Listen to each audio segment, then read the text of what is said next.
When application completion rates drop, something is off. Students aren't getting the support they need, and that's affecting your numbers.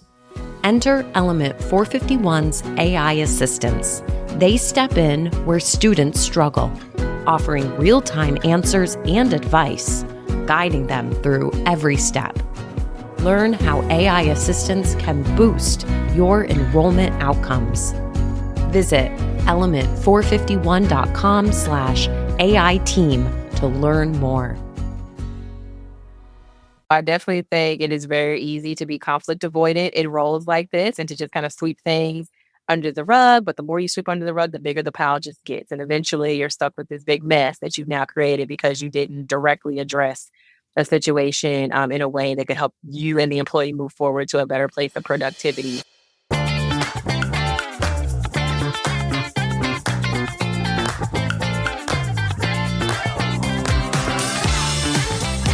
Welcome to Mission Admissions, a podcast that helps higher ed become better recruiters, communicators, marketers, and leaders. I'm your host, Jeremy Tiers, and every other week I'll share my candid conversations with industry leaders and difference makers from both inside and outside of higher ed. You'll walk away with advice, tips, and strategies to help you both professionally and personally.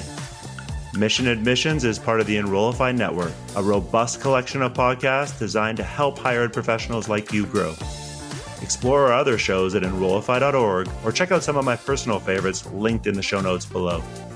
Enrollify is made possible by Element 451, the leading AI-powered all-in-one student engagement platform, helping institutions create meaningful, personalized, and engaging interactions with students. You can learn more at element451.com. Hey everybody, it's Jeremy Tiers, and this is episode 52 of the Mission Admissions podcast.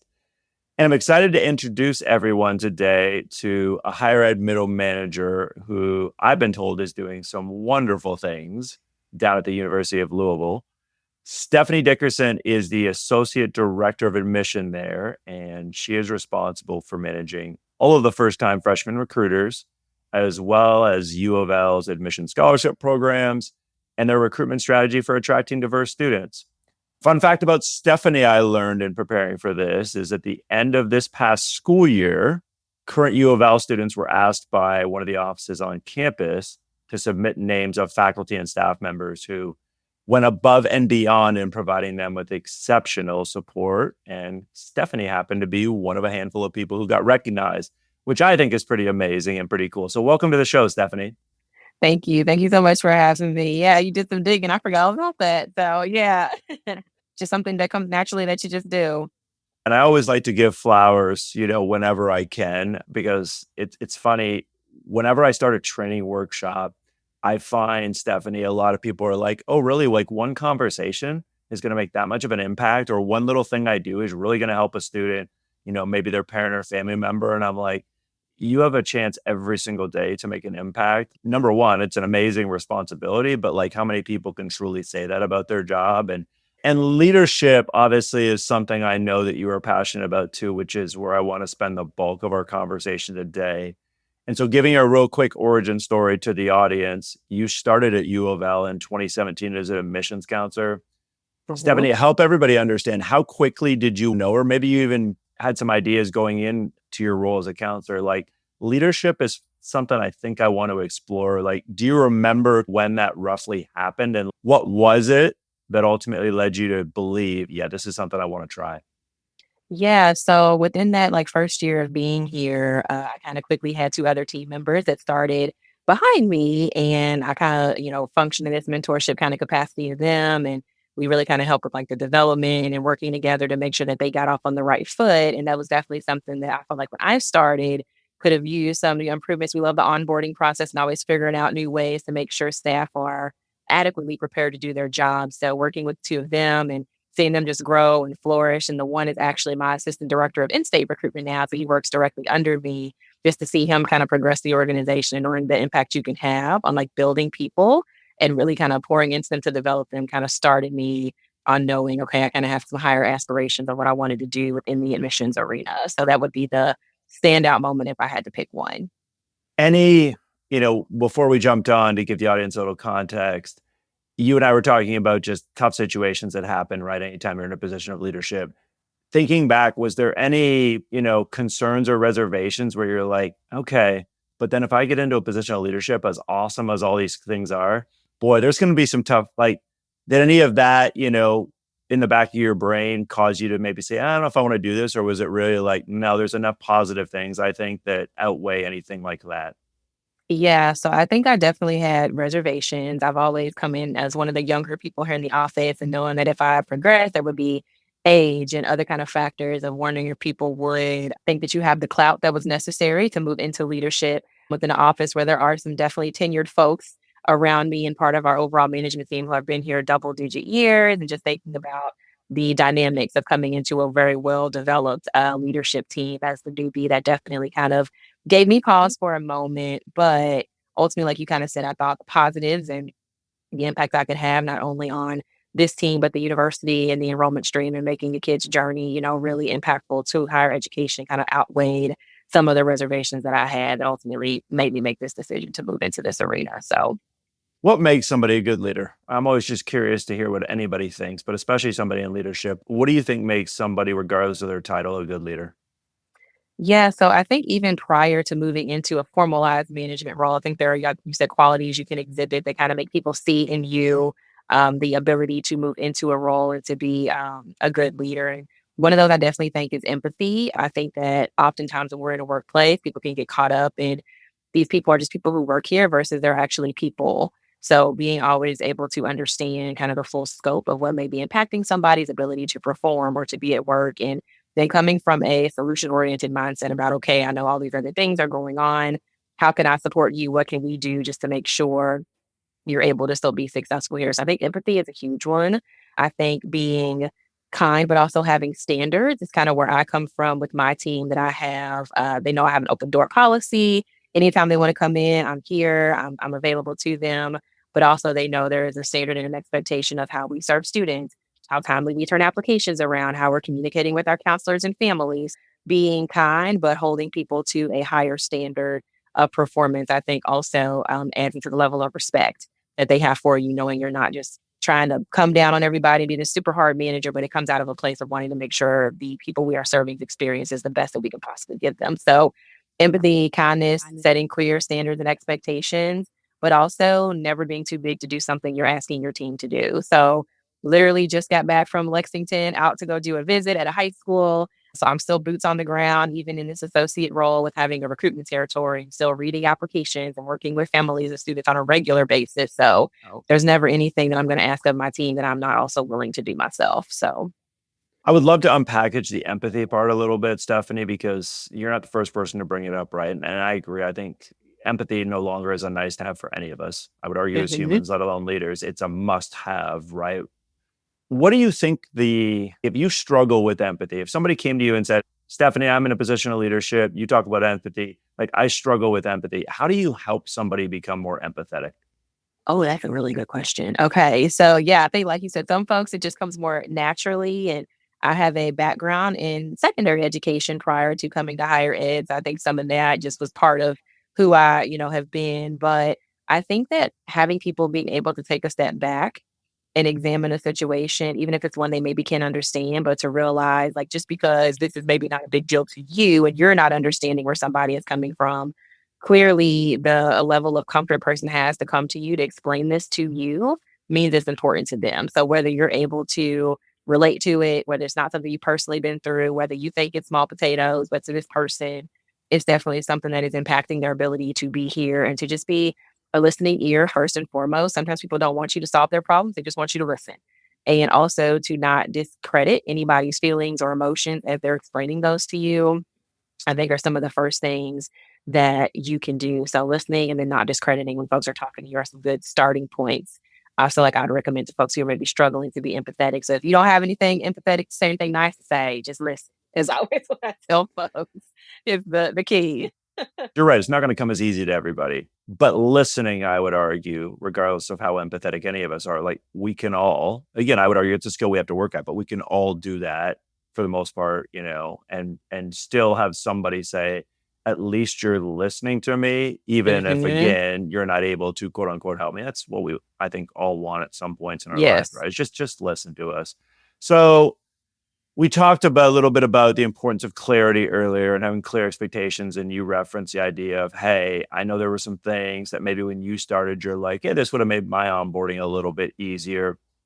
If you think about that leadership idea the same way, Stephanie, is there anything now that ultimately, boy, it's not that I needed to know this when I started in a position of leadership, but if I had known that now that I know, like it would have made like this transition easier. It would have caused me to do something differently or make less mistakes. Like, is there anything in looking back, you're like, gosh, I wish I had known this about leadership when I ultimately started managing staff? Oh, yeah. So I think that one of them, and my dad has been saying this to me more here lately because he has some managerial positions he's experienced as well. And he said, I try to tell you when you wanted to go into management, everybody wants to manage people till it's time to manage people. And I think that realizing you have those harder situations that will come your way and figuring out how to maybe proactively have strategies to handle those versus having to do a lot of problem solving in the moment. So whether that is taking that class at your organization that maybe helps you understand the HR procedural things for how to maybe handle some difficult situations, or what are you obligated to elevate or escalate versus what can you handle more to yourself or more within your own team and structure. So some of that just background knowledge for me that I had to kind of learn in a moment going through, it would have been nice to have done some pre-prep before getting to the situation itself.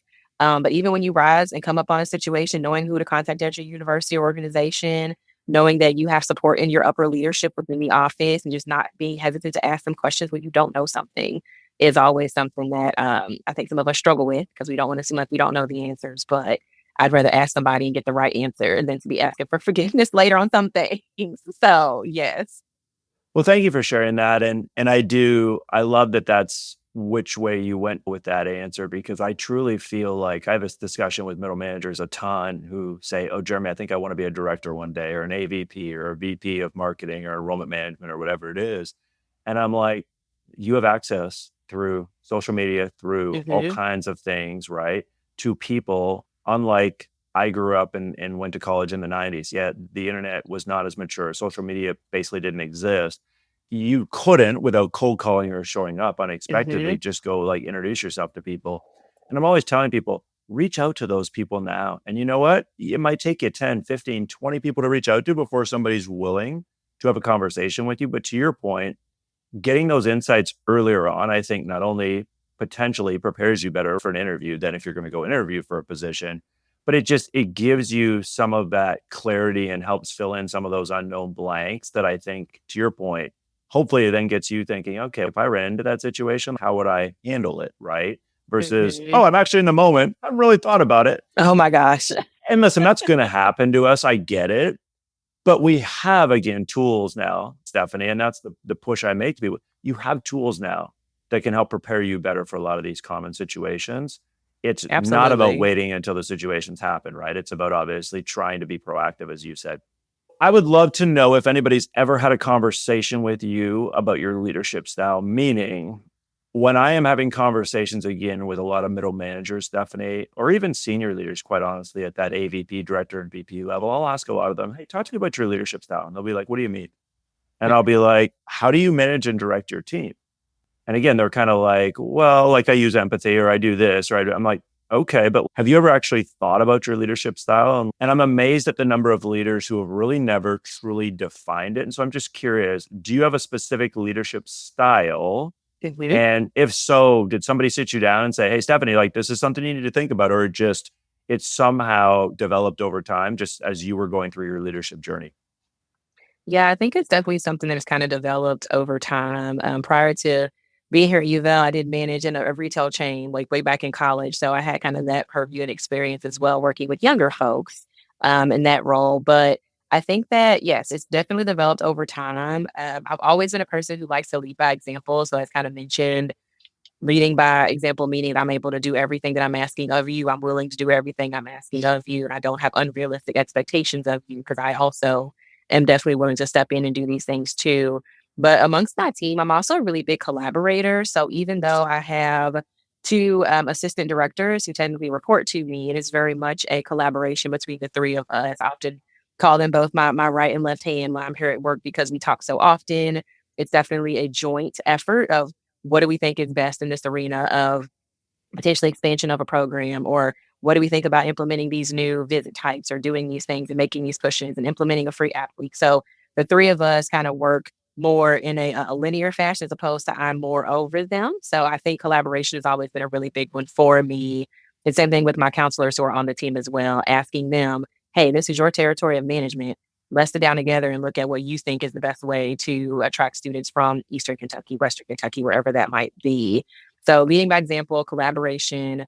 We've talked a lot about the understanding, kind of kindness that comes into being a leader, but also I think standard setting and expectation setting, as also previously mentioned, is huge for me. My team knows that. While I'm definitely the softie, I don't like to be the I don't like to be the heavy unless I really, really have to. And they know that about me. I'm always smiling. I'm always stopping in the suite to say good morning to folks and hello and ask them how they've been if I haven't seen them in a while. But they also know if stuff starts not to get done or look the way it needs to look, the Steffi's gonna be the doorway like, hey, I noticed this is happening. Can I support you in any way? What's going on? So but they do know that there's a standard and an expectation that they are expected to perform it as well. So it's a mixture, I think, of all those things.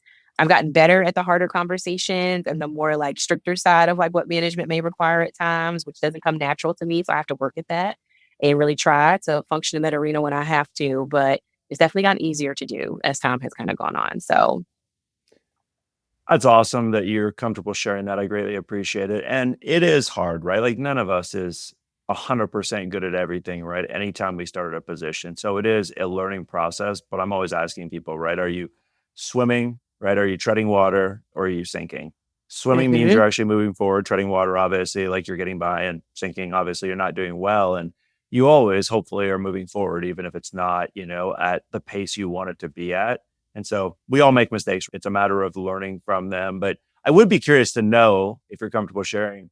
You talked a lot about accountability there.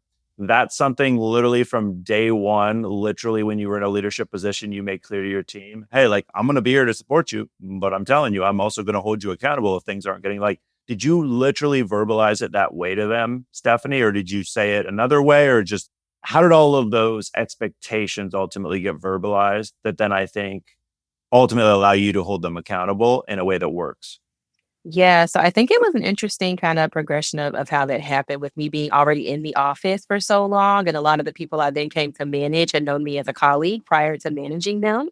So I think given that they kind of knew my standard of work, my expectations for myself, how I kind of functioned first as an admissions counselor, then as our dual credit coordinator, which was a solo role. I was responsible for enrolling all of our dual credit kids with the help of some campus partners across campus. But kind of them seeing who I was prior to coming into leadership, I think kind of had this unsaid expectation that went into me now being in this role.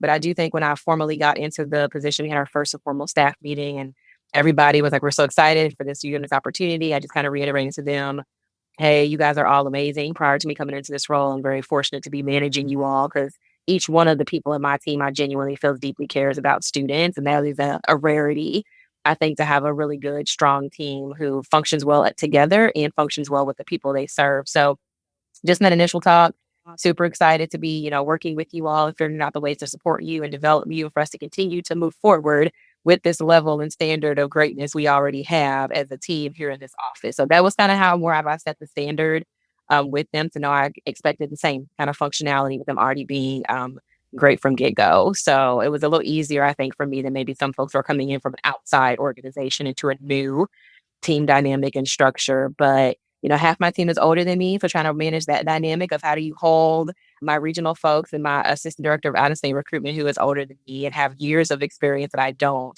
to this we're standard of how you manage these people. But I think there's a mutual level of respect also that comes into holding standards. And when your team knows that you respect them as people, I think they're also willing to work hard at their jobs too. And they know there's a level of mutual respect. So they already knew that that was going to be given to them. And that was kind of how we've managed to function in this realm continuously. So, Well, and I think to your point, you give respect, right? That gets you respect. And it's really mhm, hard to get respect from anybody, whether you're a leader or not a leader, even if it's a colleague, right? If they don't feel like you're giving it.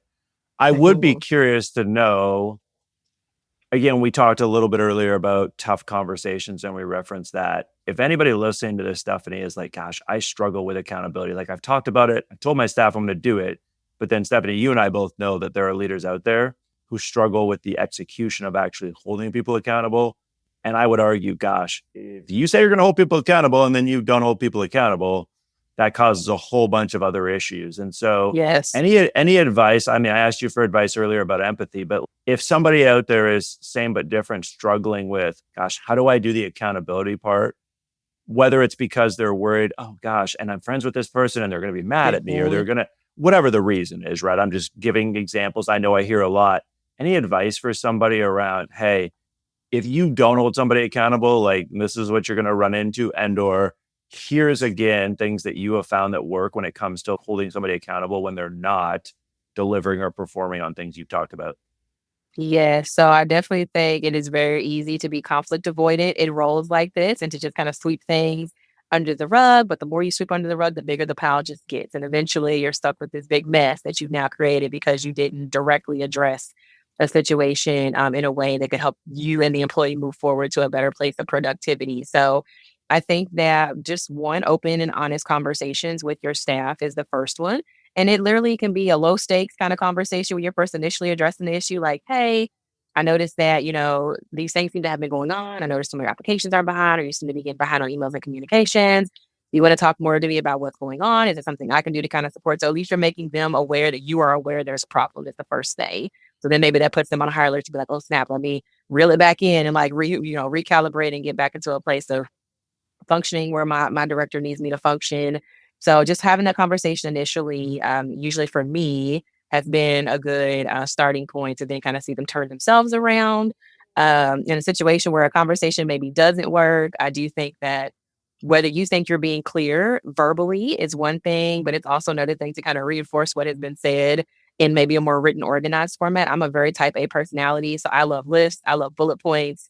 So if there's something in the better way you can communicate with that person that maybe is better in line with their communication style, maybe that also will transition them into a better place of productivity if there's something difficult you're trying to do with. So I know, again, I'll maybe send a note behind that. It says, okay, just a reminder, here are the things that we kind of talk through. And again, if you need my assistance at any point, please let me know. I think conflict becomes easier to deal with and the person at least feels and knows you're willing to work with them to get to a place to make them better, as opposed to you coming at them from a more aggressive, not the right word, but of a more confrontational standpoint, as opposed to we're going to figure this out together so we can get you back to where I know you're capable of being and where I've seen you be prior to now. So I always kind of come at it from that aspect. And hopefully that ends up working in a lot of the cases. So And I love what you just gave as an example there, because I feel like you just gave a perfect example of how to infuse empathy into a tough conversation when you have to hold somebody accountable. Because let's be honest,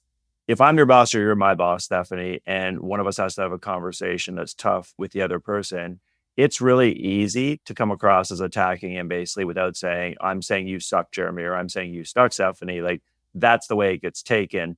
But if I know, all right, like Stephanie's not happy with the situation if you're my boss, but I also know that I've seen situations of her with my colleagues, or I've seen situations with me prior to where I know you're going to tell me, hey, we got to figure this out. But you're also going to find a way to say, so help me understand what's not working for you, or were the expectations not clear, right?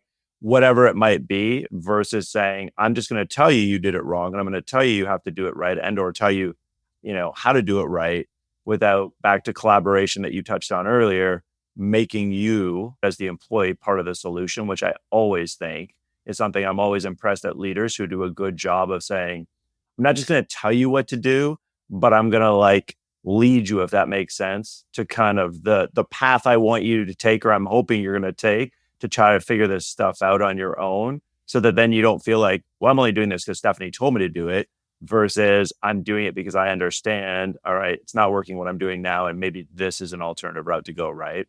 yes, 100%. And yeah, those end up, I think, being your better solution points and still make your relationship then with that employee functioning and good because they've seen you again support them through something that maybe was difficult, but needed to be addressed because you don't want them to end up in a worse off spot than what they were because you kind of let it fester and go on. And whether that's let's sound together, we review your application standards to make sure we're reading applications. Or like, let me tap in and read half of your apps to get your file call back up because I see how behind you are. Things like that to really kind of know, like you said, it's not confrontational, but it is collaborative that we're going to get you back to where we need to go. So A couple other things I would love to pick your brain about on the leadership side. Being a woman of color in leadership, right? I Mhm. always am picking anyone's brain, male or female, when they're a person of color, they're from a different background, just trying to understand how it may be different. And so I would love to get your thoughts just on being a Black woman in a leadership position. Like, if you're comfortable sharing, what are some additional challenges that maybe people need to be aware of? Or what are some things that you feel like, hey, these are stereotypes that exist, but I'm always trying to break them down and get people to understand, yeah, it's not necessarily like that. Yeah, so, within my, immediate kind of associate director level team here, I am the only woman of color within my management team here at UofL. So it definitely weighed on me when I was moving into this role. And again, a lot of the people already in leadership here have these double-digit years of experience with each other. So I was coming in as the newbie. I'm the youngest person as well in our management team in my early 30s. So that also was a big factor for me. But I will say just taking up the onus of making sure, one, that you are knowledgeable about the role that you're going into, I think has been able to help me with being successfully able to transition. So knowing admissions and enrollment goals inside and out, knowing demographics of areas, knowing what my team dynamic is like, and even knowing about what the other folks in your office do. So whether I'm over communications or not, which I'm not, I love being in our Carnegie calls, in our slate meetings and things like that to make sure that I am well rounding myself as a person here. Cause I feel like for me, that also increased my level of clout and respect within the functioning arena to make sure that I'm branching myself out to know more about what others are doing. But I do feel like I'm always a little cognizant of the way that I come across to people. I try to make sure again that I'm being the happier attitude and personality. And usually it takes a lot at work to get me upset. I'm usually not a visually outward expressive person when it comes to anger or emotion. If I get there up when I'm in my office with the door shut, having a moment to kind of process and debrief and breathe because I don't like to present that way to people. Just out of, like you said, fear of perception and not want to be labeled as the angry person who's in the room all the time. So there's definitely some of that. But I also will say, even before, I think that the people here in this office, though, I just had a great relationship with prior to moving into leadership. And again, that was because I was taking my job seriously. I was collaborating with other teams. I was making myself available to people who maybe weren't in my immediate purview and always able to step up and help and willing to step in to do those things. So I do think that helped with some of my transition. It can be lonely sometimes, obviously, and finding other mentors to connect with or other people who are similar of experience or have been where you've been, even if they're not immediately in your circle, finding those folks who look like you and have been through what you've been through, I think has been a really good point for me to ask advice. Like, how do you navigate these kind of situations? I'm having a little bit of this imposter syndrome going on right now. I don't know if I'm supposed to be here or not. Like, I know I've been invited to the table, but sometimes I feel like, am I really supposed to be here or this is by accident? And just being reminded that people saw something in you to put you where you are. And they have that level of confidence to have given you a position of elevation or to put you in a role. So never doubting that I'm here for a reason. I put in a lot of hard work to be here. And when those little moments come up for me of wondering, did you really earn it? Just reminding myself of those things, I think is always really important to do. So, No, I think that's going to help a ton of people listening, and I appreciate you sharing that. It does make me think, we all get overwhelmed at different points in our career. Just, do you have any specific things that you do that really work well for you, Stephanie? Like you said, I don't know if it's I close the door and I put my head mhm. down and I scream, but I don't scream, like whatever it might be. Just, is there anything specific you do that you find is helpful for you when you get overwhelmed? Yeah, I think one of the big things, because obviously there's a lot of functioning parts. You have in-state recruitment, you have out-of-state recruitment, you have scholarships, you have first-year recruitment. There's a 16-person structure within this team, and then you have the larger office dynamic. So it is very easy, yes, to so overwhelmed. For me, like I said earlier, type A. So I have a humongous whiteboard in my office that I literally reorganize and will erase and re-erase and kind of do those types of things to visually see, okay, here are your priority points, one, two, three. Here's when you need to get these things done by. All these other things can wait. So honing in on the larger picture items that are most important at the moment really helps with my feelings of being overwhelmed. I also think having a great just support within your team. So again, those two ADs that I have can call them for anything. I literally just had one of them tap in to help me with something to fill in some holes for a position we have right now. And he, without question, was like, yes, I got you. I can do that. So also knowing how to delegate, because I think as leaders, we feel the need to be on go mode 24/7. My number one strength is achiever. So I'm always like, how do I get to the next thing? How do I get to the next thing? I need to get this checked off my list, but also knowing how to be able to give people other things because there are folks who will help you when those moments arise is a skill that I work on daily because I'm not, I'm not the best at that. But taking a moment for yourself, I know that's also very hard to find when you are in a middle management role and there are demands above you and demands below you of things you're having to do. But I was just at a, leadership training for NACAC back in July, and Asia Perez, the CEO of NACAC, came in and he talked about stillness and just finding time to be able to really take a moment, take a breath, disconnect, and really engage or disengage from the woes of the world. And those small moments you can find, whether it's on your car ride to work or it's on your car ride going to pick your kid up or after work. But I do try to find those little moments every now and again of just peace and time. And you let my team tell they wish I would take more vacation than I actually do. They're always trying to send me on a trip somewhere like, Stephanie, you've been working too much, go on vacation. So maybe I should listen more for that arena too to help. But again, those are kind of some of my coping mechanisms that I do or utilize when I get overwhelmed. Well, I will 100% agree with you as somebody who just got back 2 weeks ago from a family. We take a fall vacation every year to Destin, Florida is our jam, and my wife and daughter and I do nothing but sit on a beach for about 6 hours a day for 4 or 5 days in a row, and we all need that, right? It's just some of us need it more than others, and I think it's just listening to yourself, your body, however you wanna think of it. You know when you can feel yourself getting overwhelmed or when you feel it's just becoming too much, you're becoming just too stressed out. You have to make time for yourself. I love that you mentioned that. I mean, I tell, especially if you're in a Yes. position of leadership, because anybody Hmm. listening who's in a position of leadership, if you don't make time for yourself, it's really hard for you. If you're not taking care of yourself to take care of people. Like it just is. 100%. It is. And I learned this the hard way prior to leadership at UofL when I was in my first travel cycle and we were short people and I was running the whole western half of the state by myself. And it was like during the springtime and I caught what I thought was just a cold. Didn't take a minute to like sit down and regroup and revitalize myself and ran myself into pneumonia. So if you don't sit down and listen to your body when you're supposed to, your body will have a way of telling you and making you sit down and take those moments. So haven't had any repeats of that. I learned my lesson the hard way, but definitely, like you said, listening to yourself because yourself will tell you, "Hey, you need a minute, and you got to listen when that moment arises."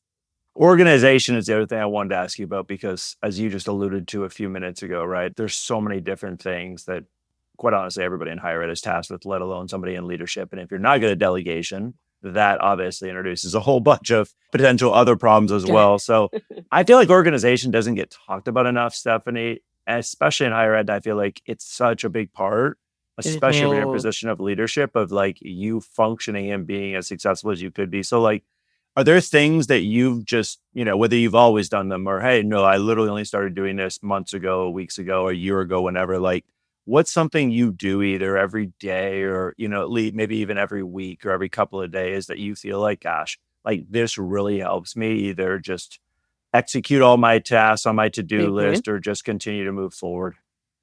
Yeah, so every day we use a scheduling platform here called Calendly to work with our students. So every day, my availability to meet with students does not start until 10 a.m. I take the first hour of the day when I get in from 9 to 10 to organize myself, organize my day. If there's something outstanding from the day before that I wasn't able to get to, I use that hour to finish up something that maybe was left over from the day, catching up on reading my applications, whatever that time is needed for. That is just me time to organize myself, to set myself up to be productive for the remainder of the day. So that's one thing I do every day that I'm here.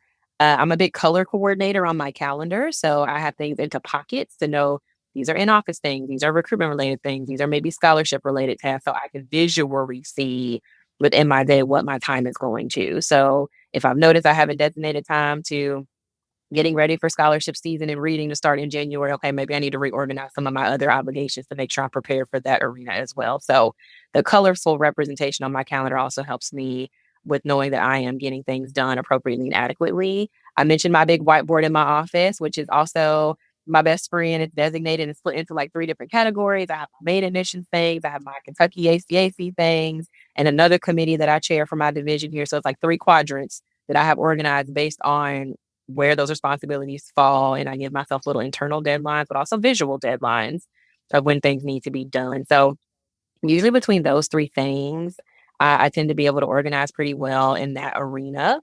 I'm a pinner in my email. So if there's important things I need to pin or go back and rework through, I'll pin it at the top so I can easily find things that are outstanding that I need to go back and tap into. So again, when you wear a lot of hats, you have to have quite a few, quite a few mechanisms to make sure you're meeting everybody's kind of expectations and deadlines and needs of how to be, successful within your office.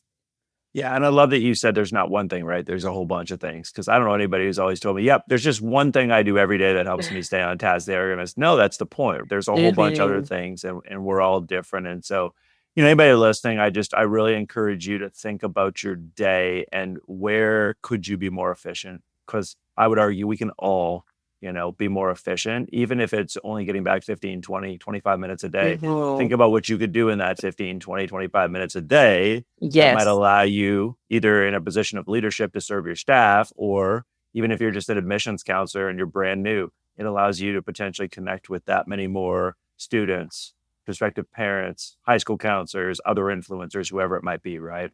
Yes, my team definitely knows I'm not one of those folks who like to just meet for the sake of meeting. We literally have a Monday meeting every week at 2, and literally we're in and off of that in 30 minutes. We block it for an hour, but I'm like, hey, that's all I got. Do y'all have anything? Get your 30 minutes back. Do something that will help you with the rest of your day. So I'm a very like concise communicator because I know that, like you said, there's always little pockets of time you can recoup throughout the day just by being a little more efficient. So yeah. I've been told you're a working mom, like a Hmm. lot of working moms out there. So Yes. just any advice for other working moms, because obviously there's going to be a lot of, or working dads for that matter, just as a parent. Hmm. I'm not sure how, young or old your little, I believe it's boy, right? Hmm. Yes. Is. How old is he? He is 4. He'll be 5 in January. So very Okay. developmental age is going on right now. Well, and it's interesting because people are always like, "Oh, it's those first couple of years." I'm like, no, it's the years like 3, 4, 5 when they can start Hmm. to actually verbalize things to you, Yes. and they Oh my start to. gosh. Yes, I get it as somebody who now has a 15-year-old, and then there's that whole obviously end when they get to that age. But just any advice for just anybody who's a working parent listening when it comes to balancing everything? We were just talking about organization. Is there anything Hmm. specific that you do that you found helpful to balance the whole like parent work type relationships? Yeah. So I think becoming a mom, obviously, 4 years ago, was something that took some time for me to, one, restructure my priorities. So obviously, becoming a parent, my son then became priority number one for me. So I think having a work environment that one supports you as a parent. So everybody here knows, so I'm a single mom as well. So I do have a great village within my parents and everything, but it is just me and Miles. So having to balance not only a very demanding job, but also just the responsibilities of being a parent of something that my work environment definitely understood and was cognizant of actually before I moved into my leadership role. So I had a very open and honest conversation with my director prior to being elevated into this position, just about what it meant for me to be a mom. And here are some things that were not going to be compromisable for me. I needed to be here for these things. And they knew that I was still going to be able to be successful regardless of that and 100% support me in what I need to do for my son. If I need to leave early to go to parent night, they're like, okay, see you tomorrow. If I need to go leave early on trick or treat to go get him dressed for Halloween so we can get ready to go trick or treating. Jenny's already asked me, do you need to leave early on Halloween to go get Miles ready to go trick or treat? So I have a very supportive work environment, but I think also village is huge. So if you have people who are willing and able to help and support you, that is paramount. My parents are great. My son's super close to them. And even before saying I wanted to apply for this job, I had a conversation with them and was like, okay, mom, dad, I might need a little bit of extra help to be able to pursue this development opportunity, this progression opportunity. So I had that conversation with them and they were like, we want you to not fit yourself into a box. So we want you to go for the things that you really want to do in your life. And that also came into play with my presidency for Kentucky ACAC. That was definitely a conversation with the village about like, hey, there's extra things that come into play with being president of a state organization too. And my son also thinks that he knows that ultimately mommy works hard to be able to give him the things that I know he's deserving of. And he tells me he wants to be an astronaut someday. So I'm like, okay, we have very expensive schooling coming up in the future. So knowing that I'm building towards a goal there for him to hopefully go to Mars someday is what he tells me he wants to do. But people are around you to help and support you when they offer you help. I know I have trouble saying yes when people tell me they are willing to help me, but they're offering because they genuinely mean it, and taking the help if you really need it is huge, I think, for your success as a working parent. I end every episode, Stephanie, with something I call fun rapid fire. So I'm Okay. literally just going to give you a handful of things, and I just quick feedback, whatever comes to your brain right away after I ask each one. Okay. Okay, let's do it. What's your favorite holiday? Thanksgiving, I love to eat. And plus my birthday's right around Thanksgiving too, so it's a double hit. My wife has the triple hit. Her birthday is in the middle of December. Oh. Christmas obviously comes soon after. And then our Mhm. anniversary is about a week after that. That's awesome. Just celebration all month long. That's a good thing. That's No, great. you have to do 3 separate things. You can't, no combo gifts, as I've learned, many times over the years, right? So, all right, biggest rival for Louisville. It's not Louisville, anybody listening, Louisville. It's all right, Louisville. You got it. that is not the University of Kentucky, because we know UK is your biggest rival. So who else is a big rival for Louisville? Surprisingly, UC, University of Cincinnati. So when I went to undergrad at UC, which is where I ended up going after I left and graduated high school here, and I thought I wanted to be the next big fashion designer, I found out the hard way at a homecoming game when we played UofL the first year I was there, and they were like, "You didn't know that?" And I'm like, "No." Like, who are you cheering for? And I said, "I will be wearing red. You do the math on that. I'm gonna." Ended up sitting on the side with my parents at the UofL side for homecoming, but I had no clue. So UC would be who I would say. Song that you know all the words to. Ooh, a song that I know all the words to right now, I would have to say Chris Brown, Yo. So I'm a huge 90s R&B girl, and I love that era, that genre, 90s, early 2000s, and I was a huge Chris Brown fan. So I would definitely say Yo, which is one of his older songs. Know all the words to that. Okay. Yep, I'm familiar with it. Most meaningful item in your office there, what is it? I would say right now, my most meaningful object in my office is probably my Kentucky ACAC gavel. It's up here on my shelf. A lot of hard work went into moving, elevating into that role after years of involvement through multiple committees, and being able to lead this great organization with all these high school counselors and admissions professionals does mean a lot to me. So that would probably be my most significant item in my office. Yeah, and for anybody listening who didn't pick up on that earlier, Stephanie is the president of the Kentucky ACAC currently. So, and then we asked this a little bit earlier, but I'm going to get even more specific, right? What do you like to do then when you unwind and relax? When there is your time, what's Stephanie's me time look like? Yeah, so I love to read. I also enjoy writing. So in a prior career aspiration when I was younger, I wanted to be an author. So I do love to write. And then I was a fashion design major my first year out at UC. So I do love the artistic expression. So painting, drawing, things like that in my free time is definitely a huge one. But obviously, too, taking my boy to go do something fun. We frequent Malibu Jacks. We frequent the waterfront. We frequent the walking bridge, all those fun things to do here in Louisville. But just getting on the Science Center is his favorite, on brand for the astronaut dream. So just finding little things to do to really unplug and just enjoy the moment of, being with him is also one of my large things to do when I have the unwinding time. So. Well, Stephanie, I greatly appreciate you just sharing so much today. I always love to have, guests on who are just so comfortable, obviously sharing all different kinds of things about both their professional and their personal life, because I know it's going to help a ton of people. And so I greatly appreciate you sharing so much, and I look forward to the next time we connect. Absolutely. Thank you so much for having me, Jeremy. I appreciate the ask. Mission Admissions is part of the Enrollify Podcast Network. If you like this podcast, chances are you'll like other Enrollify shows too. Our podcast network is growing by the month, and we've got a number of marketing, enrollment, and higher ed technology shows that are jam-packed with stories, ideas, and frameworks, all designed to empower you to be a better higher ed professional. Our shows help higher ed marketers and admission professionals find their next big idea and feature a selection of the industry's best as your hosts.